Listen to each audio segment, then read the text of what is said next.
Hello and welcome to today's reflection. I've chosen the rather beautiful poetry of Isaiah 40 to share with you today, continuing where Sylvia's reflection finished yesterday. Isaiah is appealing to God's weary people.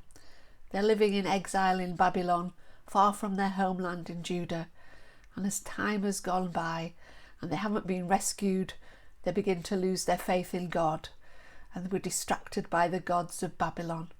Maybe they could save them then. But the prophet urges them not to give up.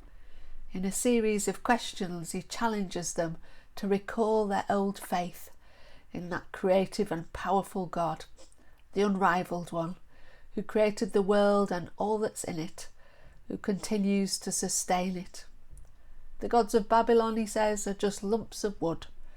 Regardless of how beautifully they may be gilded, they're just objects. And the answer lies not in them, but in the faith that the people have known in the past, the faith in the God who was active and sustained their ancestors, the faith which they've drifted away from. But Isaiah calls them to remember and to trust in the future God offers. There will be a deliverer. They need to trust and rekindle their faith, he tells them. So let's read what he says. So the reading's from Isaiah 40, 12 to 26.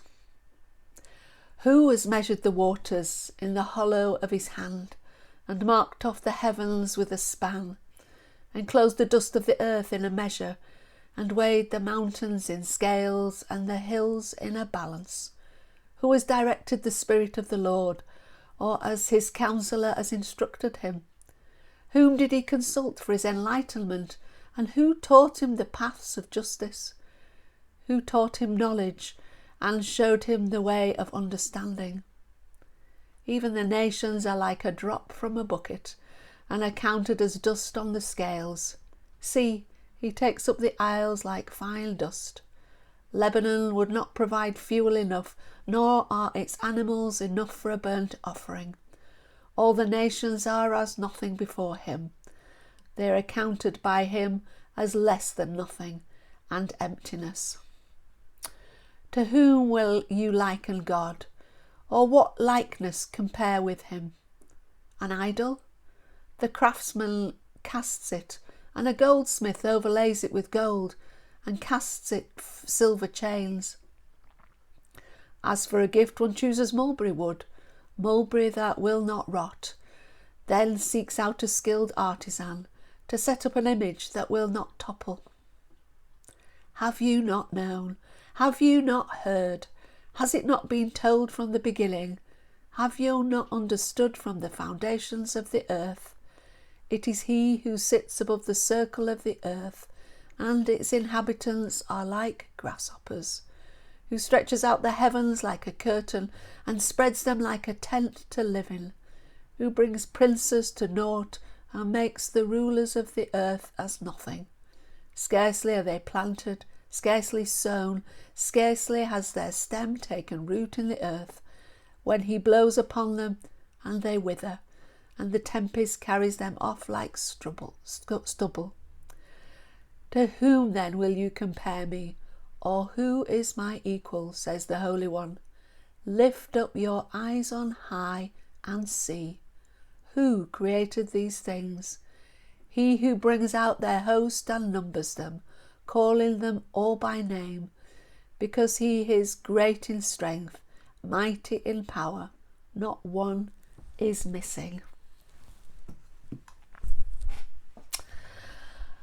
Of course, today we can also become disheartened when difficulty comes, maybe poor health or another change in our circumstances or those of our loved ones, or maybe we just drift away from our faith over time.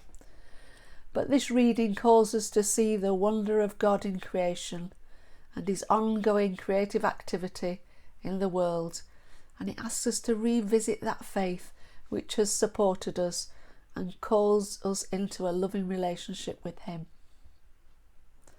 The psalm for today, Psalm 100, sometimes called the Jubilate, ends with the following words which seem very appropriate.